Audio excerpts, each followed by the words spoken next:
जय जय श्री राधे। भागवत महात्म्य 5वां अध्याय। सनकादिकों ने कहा, हे नारद जी, पिता के चले जाने पर धुंधुकारी पूर्ण स्वच्छंद हो गया। एक दिन उसने अपनी माँ को खूब पीटा और कहा कि बतला, गड़ा हुआ धन कहाँ है। धुंधली ने उस दिन रात को कुएं में कूदकर आत्महत्या कर ली। घर की यह स्थिति देखकर गोकर्ण से रहा नहीं गया।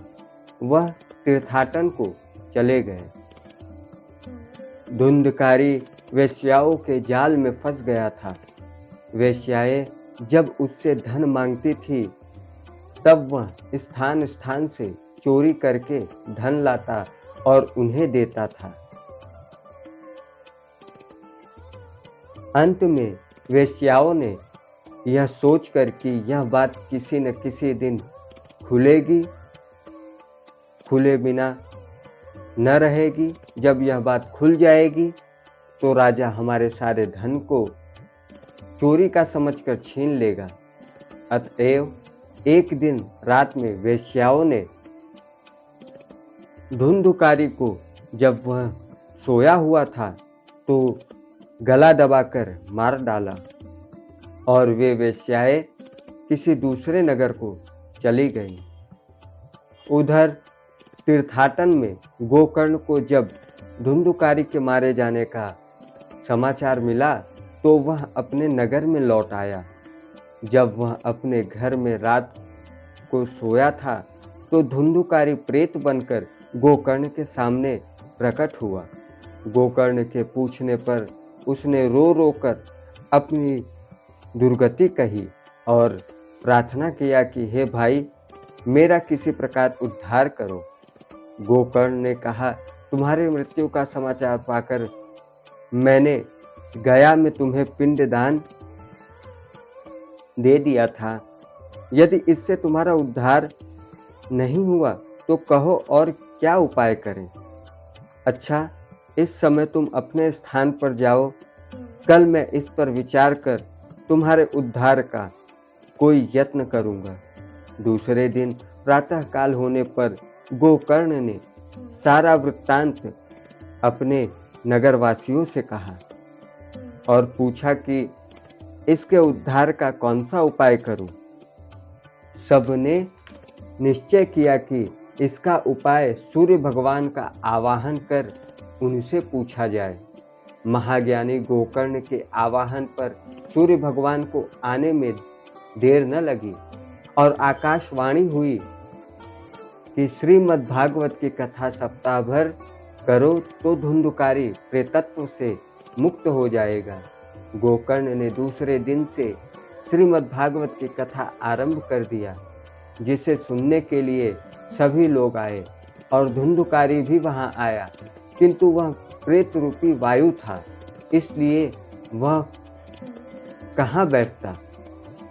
यह यज्ञ मंडप में गड़े हुए बांस के सबसे नीचे के पोरे में जा बैठा और संध्या समय जब यज्ञ स्थगित होता तब उस बांस की एक गांठ तड़ाक से फूट जाती थी और इसी क्रम से 7 दिन चलता रहा।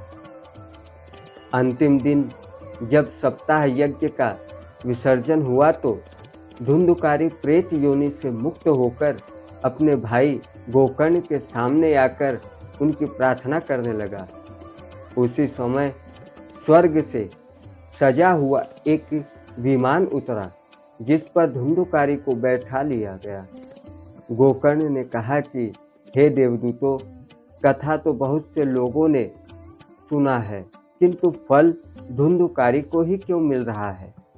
विष्णु के पार्षदों ने कहा, इसका एक कारण है। यद्यपि कथा का श्रवण बहुतों ने किया, किंतु मन एकाग्र सभी ने नहीं किया है। इसके अतिरिक्त धुंधुकारी ने सप्ताह भर निर्जल व्रत किया है, अन्यों ने भोजन किया है, अतएव फल में भेद है। ऐसा कहकर विष्णु के पार्षद धुंधुकारी को लेकर गोलोक चले गए। दूसरे वर्ष श्रावण के महीने में गोकर्ण ने श्रीमद् भागवत की कथा का सप्ताह फिर आरंभ किया। इस बार नगर के सारे निवासियों ने एकाग्र चित्त और निर्जल व्रत रहकर कथा का मन से श्रवण किया। फलतः कथा सप्ताह समाप्त होने पर विष्णु भगवान स्वयं विमान लेकर आए और गोकर्ण के साथ सारे नगर निवासियों को, यहाँ तक कि चांडाल और कुत्ते को भी विमान में बैठा अपने लोक चले गए।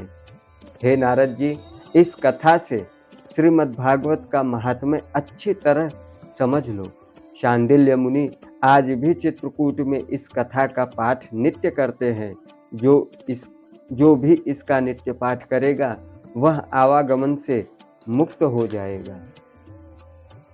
5वां अध्याय समाप्त हुआ। जय जय